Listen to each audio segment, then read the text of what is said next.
Hello everyone, today I am going to explain the experiment called diffraction at a straight wire. So let's see what is diffraction. Diffraction is the slight bending of light as it passes through an edge of an object. So some applications of this experiment are diffraction grating, X-ray diffraction, holograms, etc. Now let's look into the aim of this experiment. So aim of this experiment is to determine the diameter of the wire using interference fringes formed within the geometrical shadow of the wire. The apparatus used in this experiment are optic bench, given wire, sodium lamp, etc. Now let's look into the procedure of this experiment.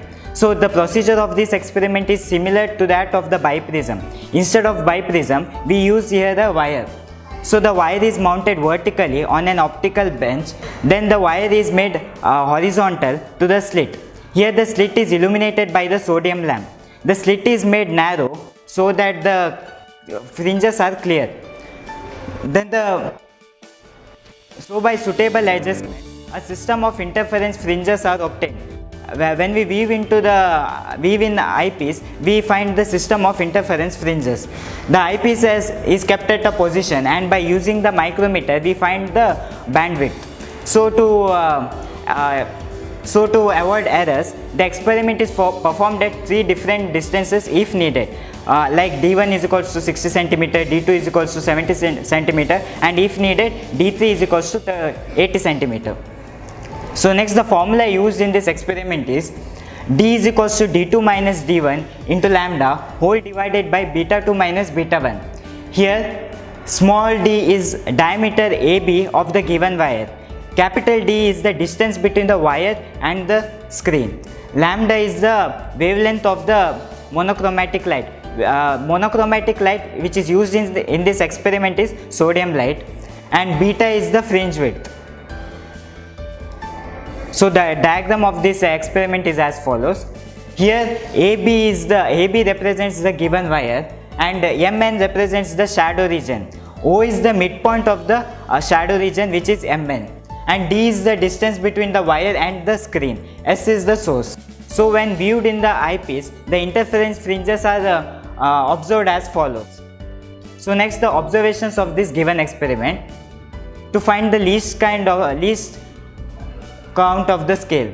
Here the scale used is the vernier scale, and number of head scale divisions with the help of the pitch and number of head scale divisions, we determine the least count of the vernier scale. So next, to determine the bandwidth, in the first trial, to determine beta 1, here the position of the eyepiece is kept at the 60 cm and number of fringes 0. Here many fringes are obtained. Let's take one fringe as a 0th fringe, and readings are noted. Same thing is done to the next 5 fringes. So here the micro width of the 3 bands HSD represents the difference between the readings of the 3rd band and 0th fringe. So next is the average mean of the width of the 3 bands, which is given by dividing the readings which is obtained with the width of 3 bands divided by 3. Next is the beta 1. Here we get the width of the 3 fringes, but to get the width of the 1 fringe, we divide the given obtained answer by whole by 3. So in the next trial, we keep the eyepiece at the distance 70 cm, which is nothing but D2. Here the same procedure is follows. Number of fringes 0 to 5, 1 fringe is taken as 0th fringe and readings are noted, width of 3 bands are noted, and beta 2 is obtained with the help of the experiment. So next, determination of the diameter of the wire using direct method. This is done by using a screw gauge. In the previous we have done in an experimental method.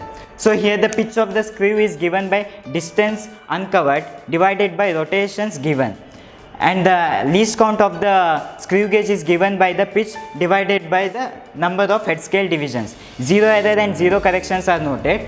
Next, 3 trials are done with the use of the wire, which will be given. Pitch scale reading and HSR are noted, and corrected HSR is done with the help of 0 error. Total reading is noted, and the total readings is taken average to obtain mean diameter of the wire. So at last we get two values. One is the diameter of the given wire by experimental method, and next one is by direct calculation by using screw gauge. The both values will be similar to each other. So hence we get the diameter of a straight wire using interference fringes. Thank you.